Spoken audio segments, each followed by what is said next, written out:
mga boss. Pagdalaw.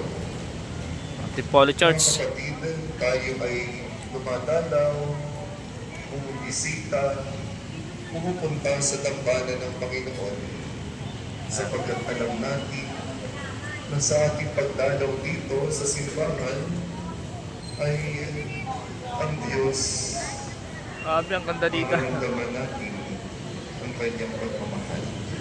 At salamat sa inyong pagmamahal sa Panginoon, sa inyong pagsisimba ngayong misa. Teka, ganyan po. Ang ilang misa na pa natin ito. Ayun, Antipolo Church na. Six lang yata. Check na natin.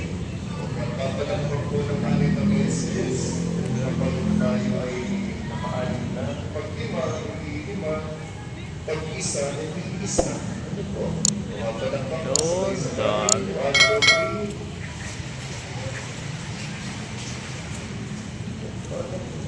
yung isang apostolad ay divine ministry na Panginoon. Mga kapatid, pagdalaw. Ang tunay na pagdalaw ay bunsod ng pagmamahal.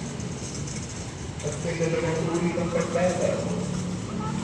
May pagdalaw na nagdudulot ng saya. May pagdalaw na nagdudulot ng takot. Tunahin natin yung saya. Ngayon namang panahon ng kapaskuhan, marami pong uuwi sa probinsya. Wala lang pasok ngayon. Kaya may time uuwi sa pamilya. Mag-reunion at magbanding. At sa tagal na hindi na nakasama ang inyong mahal sa buhay, ang pagdalaw ay nagdudulot ng saya. Kung nga lamang may mga pagdalaw na nagdudulot ng takot, kapag nakita mo lang, paparating lang ang naniningil sa inutangan mo, di ba nakakatakot, nagtatago, o kaya naman pagdalaw ng kolektor ng Meralco, kuryente, tubig, kasi may mga tao na ayaw naman din natin makita.